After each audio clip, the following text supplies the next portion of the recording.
Hello friends, आपका study IQ academy में स्वागत है। आज आपके लिए मैं बहुत इंपॉर्टेंट क्वेश्चन लेकर के आ गया हूं जो एक्सेप्टेड है। बिल्कुल इन्हीं में से आपके क्वेश्चन आएंगे, तो वही मैं क्वेश्चन लेकर के आ गया हूं। डेली 50 क्वेश्चन की मैं सीरीज चला दी है। ये इस सीरीज का फर्स्ट पार्ट है जिसमें साइंस और जीके होगी SSC GD के लिए।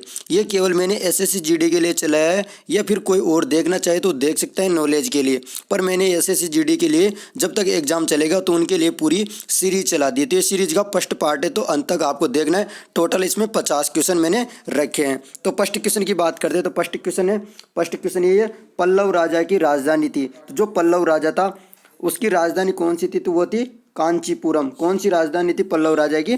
कांचीपुरम इसकी राजधानी थी। अब दूसरे क्वेश्चन की बात करते हैं। तो सेकंड क्वेश्चन है, राज्य में राष्ट्रपति शासन से तात्पर्य राज्य में किसके शासन से हैं? राज्य में राष्ट्रपति शासन से तात्पर्य राज्य में किसके शासन से हैं? तो किसके शासन से हो जाएगा?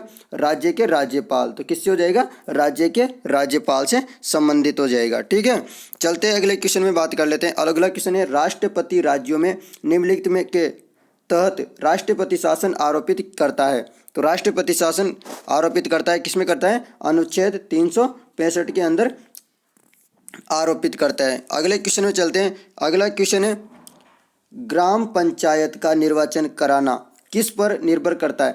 जो ग्राम पंचायत है उसका निर्वाचन कराना किस पर निर्भर करता है? तो वो करता है राज्य सरकार के ऊपर निर्भर करता है। यदि ये वीडियो पसंद आ रही हो तो अपने दोस्तों के साथ शेयर कर दीजिए ताकि वो भी तैयारी कर सके और उनमें वो भी सिलेक्शन ले पाए। तो मैंने सीरीज चलाई है, तो आप ही के लिए चलाइए। आप ज़्यादा सपोर्ट करोगे तो मैं डेली सीरीज लगातार लेके आता रहता हूँ आपके लिए। ठीक है, चलते हैं। अगला क्वेश्चन है, पांचवा क्वेश्चन है, शब्द फोर्थ स्टेट का अर्थ है। शब्द फोर्थ स्टेट का अर्थ क्या है? तो फोर्थ स्टेट का अर्थ है, सॉरी, तो इसका अर्थ हो जाएगा प्रेस। इसका अर्थ क्या हो जाएगा? प्रेस इसका अर्थ हो जाएगा। अगला क्वेश्चन है, अजंता तथा एलोरा की प्रसिद्ध गुफाएं कहाँ पर है? तो अजंता तथा एलोरा की प्रसिद्ध गुफाएं कहाँ पर है? तो ये गुफाएं महाराष्ट्र के अंदर। कहाँ पर है? तो इसका राइट आंसर हो जाएगा महाराष्ट्र के अंदर। ठीक है, अगला क्वेश्चन क्या है, राष्ट्रीय कैलेंडर पर आधारित शक संवत के अनुसार अंतिम महीना है। जो राष्ट्रीय कैलेंडर होता है आपका, उसके अंदर शक संवत, जैसे शक संवत 1971 ऐसे चलता रहता है ना, 2071 ऐसे कुछ चल है। ठीक है, तो उनके अनुसार अंतिम महीना कौन सा है? तो वो हो जाएगा फागुन महीना हो जाएगा। फाल्गुन इसका महीना हो जाएगा अंतिम। अगला क्वेश्चन है, कौन सा दिन यूनिसेफ दिवस के रूप में मनाया जाता है? वो कौन सा दिन है जो यूनिसेफ दिवस के रूप में मनाया जाता है? तो वो कौन सा दिन हो जाएगा? 11 दिसंबर, जो कि यूनिसेफ दिवस के रूप में मनाया जाता है। चलते अगले क्वेश्चन क्या है। अगला क्वेश्चन है, भारतीय जनसंघ की स्थापना किसने की थी? तो किसने की थी भारतीय जनसंघ की स्थापना? तो ये की थी श्यामा प्रसाद मुखर्जी ने। किसने? श्यामा प्रसाद मुखर्जी ने स्थापना की थी भारतीय जनसंघ की स्थापना। चलते हैं अगला क्वेश्चन है। तो अगला क्वेश्चन क्या हो जाएगा? अगला क्वेश्चन है, भारत में प्रत्येक साल वित्तीय वर्ष प्रारंभ होने की तिथि है। तो भारत में प्रत्येक साल वित्तीय वर्ष प्रारंभ होने की तिथि क्या है? तो वो हो जाएगी 1 अप्रैल। कौन सी? 1 अप्रैल।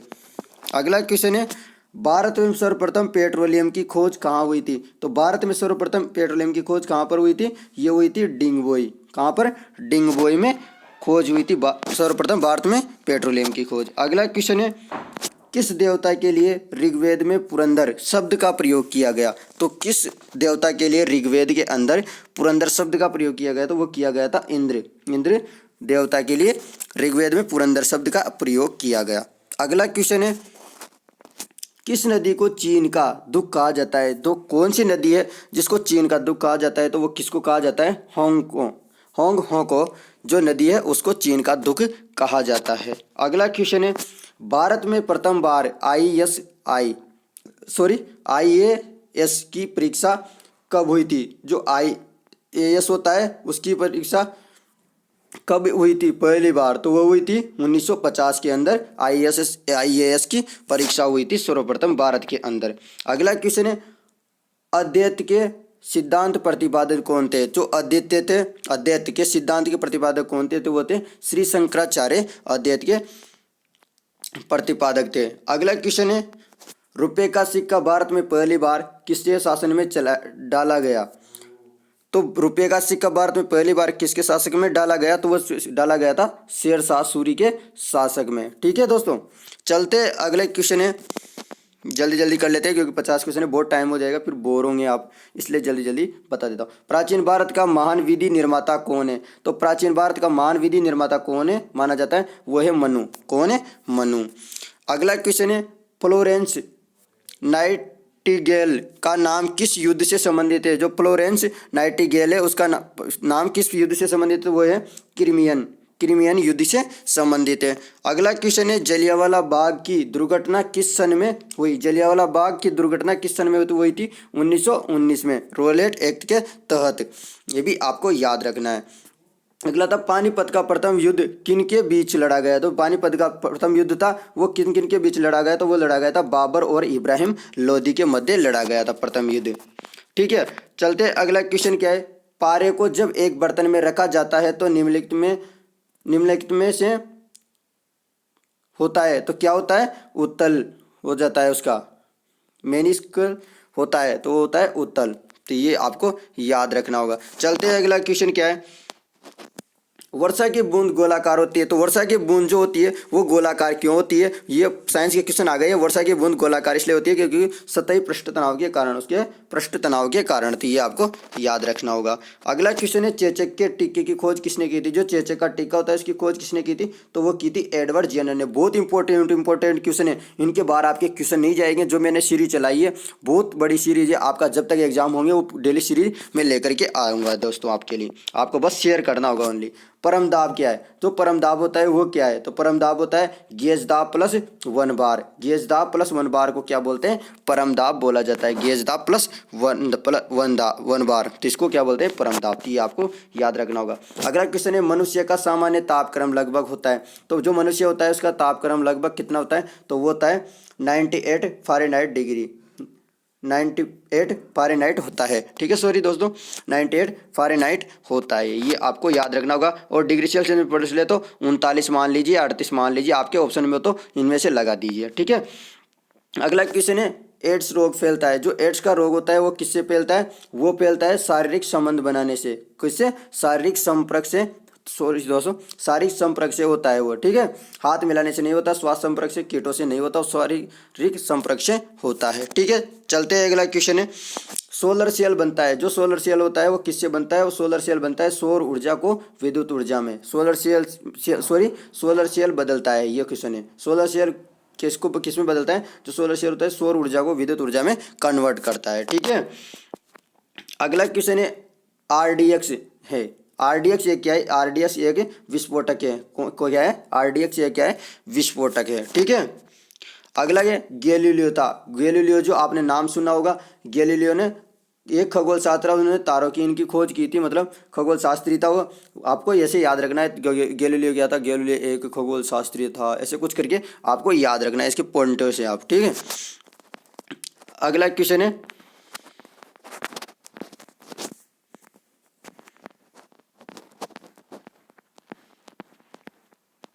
अगला क्वेश्चन हो जाएगा आपका, समुद्र में जल का रंग नीला दिखता है निम्न के कारण। तो समुद्र का जो जल होता है वो नीला क्यों दिखाई देता है? तो वो दिखाई देता है आपके जल के अणुओं द्वारा नीले प्रकाश का प्रकीर्णन। जल के अणुओं के द्वारा नीले प्रकाश का प्रकीर्णन के कारण दिखाई देता है। अगला क्वेश्चन है, पानी पर तैरती वस्तु का आभासी भार है। तो पानी पर तैरती वस्तु का आभासी भार क्या होता है? 0 होता है आभासी भार जो पानी पे वस्तु तैरती है। ठीक है, चलते अगला क्वेश्चन है, एक व्यक्ति एक दीवार को धक्का देता है पर विस्थापित करने में असफल रहता है तो वह करता है। तो उसमें क्या करता है? वो कोई कार्य नहीं करता। मतलब कोई धक्का दे रहा है, आपने मान लो किसी गाड़ी को धक्का दिया, वो किसी की नहीं रही, तो आपने कार्य क्या किया? कुछ भी कार्य नहीं किया, क्योंकि कार्य क्या होता है? फोर्स इंटू विस्थापन, डिस्प्लेसमेंट। तो डिस्प्लेसमेंट तो कुछ हुआ ही नहीं, तो मतलब क्या हो जाएगा? कार्य 0 हो जाएगा। ठीक है, तो ये से आपको याद रखना होगा, साथ में सूत्र भी याद रख लिया करो, तो उससे क्या है आपको अच्छे से समझ में आ जाएगा। ठीक है दोस्तों, चलते अगला क्वेश्चन है, कार्बन मोनोऑक्साइड की अभिक्रिया 300 डिग्री सेल्सियस पर H2 से कराने पर बनती है, तो क्या बनेगी? कार्बन मोनोऑक्साइड, जो कार्बन मोनोऑक्साइड होती है ये CO प्लस H2, इसकी क्रिया कराएंगे तो क्या बनेगी? CH3 बनेगी। क्या बनेगी CH3। तो ऐसे आपको याद रखना है। मैंने रिएक्शन भी बता दिया आपको, 300 डिग्री सेल्सियस पर इसको क्या करेंगे, गर्म करेंगे, अभिक्रिया कराएंगे, ठीक। तो आपको क्या बनेगी, CH3 बन जाएगी। ये आपको याद रखना होगा, ठीक है। चलते हैं अगला क्वेश्चन है, कार्बन मोनोऑक्साइड की अभिक्रिया 300 डिग्री सेल्सियस पर H2 से कराने पर बनती है, क्या बनती है, तो मेथेन बनती है, ठीक है दोस्तों। चलते हैं अगला क्वेश्चन है, निम्नलिखित युग्मों में से किन भौतिक राशियों के समान विमीय सूत्र नहीं है। जो मतलब समान विमीय सूत्र किस किस के नहीं है, कार्य एवं ऊर्जा के हैं, आवेग एवं संवेग के हैं, ठीक है, भार एवं बल के हैं। इनके समान सूत्र होते हैं, विमीय सूत्र होते हैं, जैसे ML/T, इसी के रूप में लिखा जाता है विमीय सूत्र को, तो उससे क्या बोलते हैं, विमीय सूत्र, ठीक है। तो बल और दाब की क्या है, समान नहीं होती। तो इसका राइट आंसर क्या हो जाएगा, बल एवं दाब। इसका राइट आंसर समान नहीं है, ये पूछा गया, समान है ये नहीं पूछा गया। समान इन तीनों की है और समान की इनकी नहीं है, बल और दाब की समान नहीं है, ठीक है। चलते हैं अगला क्वेश्चन क्या है, एक तरंग की आवृत्ति 120 हर्ट्ज है, यदि तरंग की चाल 480 मीटर पर सेकंड हो तो इसकी तरंग दैर्घ्य क्या होगी। तो मीटर पर सेकंड होगी तो क्या हो जाएगी, V बराबर म्यू लेमड़ा, ये होती है। तो आपको लेमड़ा निकालना है। तो V कितना दे रखा है, 480 दे रखा है, तो आपको लेमड़ा निकालना है। तो लेमड़ा बराबर क्या कर दोगे, V को म्यू को क्या कर दोगे, इसी नीचे भेज दोगे, तो 120 हो जाएगा नीचे। तो 0 से 0 12 चौको 48, तो 4 इसका राइट आंसर आ जाएगा, ठीक है। तो 4 ही आपका राइट आंसर आ रहा है। तो मैं आपके लिए सोल्यूशन भी दे रहा हूँ, तो 4 इसका राइट आंसर हो जाएगा, ठीक है। अगले क्वेश्चन की बात करते हैं, एल्यूमिनियम धातु का अयस्क है। जो एल्यूमिनियम धातु है उसका अयस्क कौन सा होता है, तो उसका दोस्त अयस्क होता है बॉक्साइड, ठीक है। तो ये आपको याद रखना है। क्यूपराइट किसका होता है, ये लोहे का होता है। तो ऐसे आपको याद रखना है। तो मैं अलग अलग आपको जल्दी जल्दी बता देता हूँ, नहीं तो इनको एक्सप्लेन कराने लगा तो बहुत सारा टाइम लग जाता है। प्रेशर कुकर में खाना जल्दी पकता है क्योंकि प्रेशर कुकर जो होता है आपको खाना बनाते हो क्यों जल्दी पकता है, तो वो क्वथन अधिक होता है पर ताप लगता है, क्वथन अधिक ताप पर होने लगता है। तो क्या होगा, जो क्वथनांक होता है आपका वो अधिक तापमान होता है, मतलब जैसे 100 डिग्री में हो रहा है तो वो 120 में होगा, तो वो खाना क्या है जल्दी से पक जाएगा, ठीक है। चलते हैं अगले क्वेश्चन के बारे में बात कर लेते हैं। अगला क्वेश्चन, निम्नलिखित में से किसकी वेदन क्षमता अधिक होती है। जो वेदन क्षमता मतलब उसको पार करने की क्षमता किसकी सबसे ज़्यादा अधिक होती है, गामा किरणों की सबसे अधिक होती है, गामा किरणों की सबसे अधिक होती है, ठीक है। चलते हैं अगले क्वेश्चन में।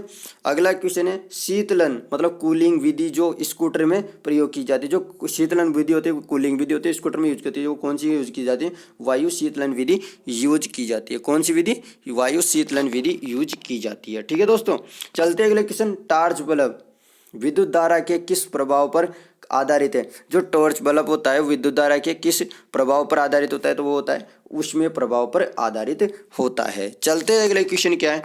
अगला क्वेश्चन है, निम्नलिखित में से किसका अपवर्तनांक सर्वाधिक हुए हैं। जो निम्नलिखित में किसका अपवर्तनांक सबसे अधिक होता है, तो होता है हीरा का अपवर्तनांक सबसे अधिक। पानी का कम होता है, पानी का 1 ही मान लीजिए आप, 1.33, सॉरी दोस्तों ऐसे कुछ होता है, तो आप देख लीजिए। इनका मतलब सबका कम होता है, हीरे का सबसे ज़्यादा होता है, ठीक है दोस्तों। चलते हैं अगले क्वेश्चन में, TNT। तो TNT के फुल फॉर्म भी आपसे मान लो पूछ ली जाए तो क्या होते हैं, TNT की फुल ट्राई नाइट्रो टोलियन,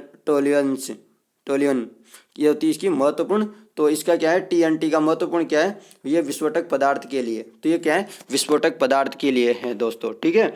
अगला क्वेश्चन है, यौगिक जो जल में सबसे कम विलय होता है। जो यौगिक सबसे कम विलय होता है जल में वो कौन सा है, बेंजीन। तो उसका क्या नाम हो जाएगा, बेंजीन। फिनोल, एथेनॉल, अबेंजीन अच्छे से हो जाता है, ठीक है। थोड़ा थोड़ा जल में घुलनशील विटामिन होते हैं। जो जल में घुलनशील विटामिन कौन कौन से होते हैं, B एंड C इसमें घुलनशील होता है जल में। इसके अलावा और कोई भी जल में घुलनशील नहीं होता, ये आपको याद रख लेना है। आप कौन कौन से नहीं होता है वो आपको डायरेक्ट आंसर मिल जाएगा। तो B और C क्या होते हैं, जल में घुलनशील विटामिन होते हैं। बहुत इंपॉर्टेंट क्वेश्चन है दोस्तों, इसको ज़्यादा से ज़्यादा शेयर कर दीजिए वीडियो को, ताकि उन सभी दोस्तों के पास पहुँच सके जो इसकी तैयारी करना चाहता है।